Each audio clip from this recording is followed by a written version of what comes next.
जय श्री राम, जय हनुमान।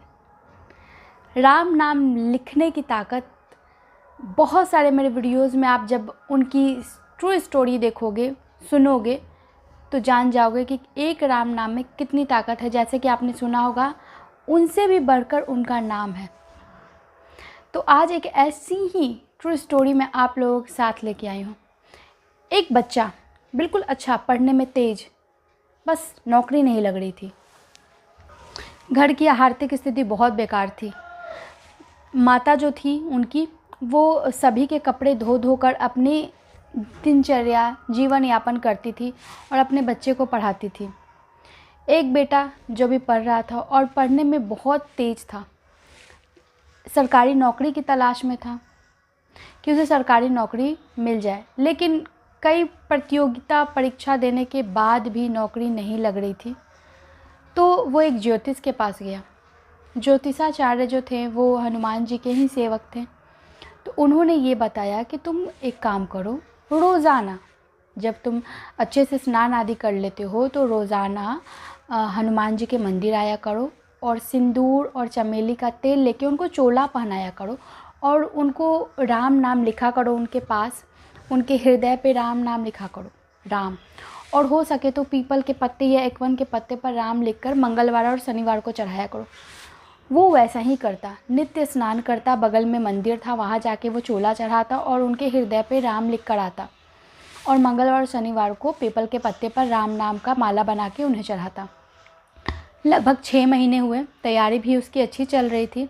एक प्रतियोगिता परीक्षा निकली उसकी, वो उसने पास कर लिया और सरकारी नौकरी भी लग गई।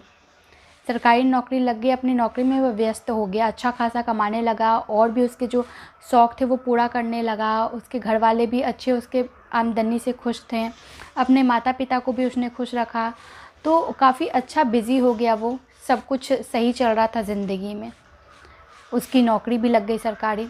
जैसे जैसे दिन बीते उसकी शादी हुई, उसके बच्चे हुए।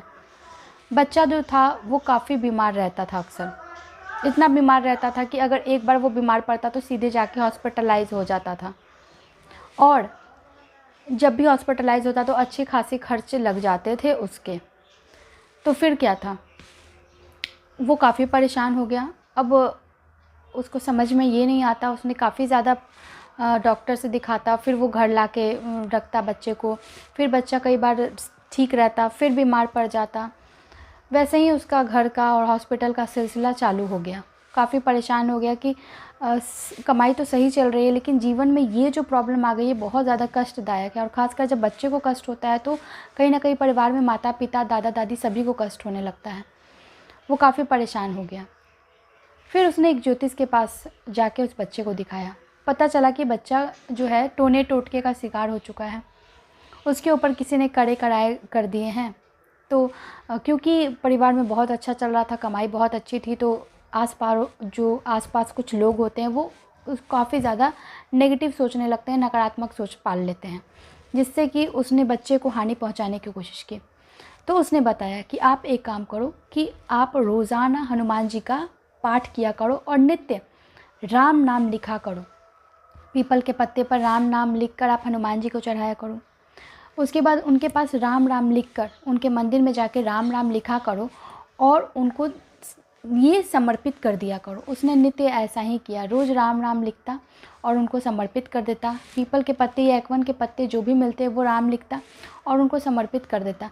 धीरे धीरे ये जो टोटके टोने थे बच्चे के ऊपर से कम हो गए और ख़त्म हो गए। बच्चा बिल्कुल तंदुरुस्त होने लगा और अब वो रोज़ाना वही करता है, रोज़ाना राम नाम लिखता है, घर में ही बैठकर, लेकिन लिखता ज़रूर है।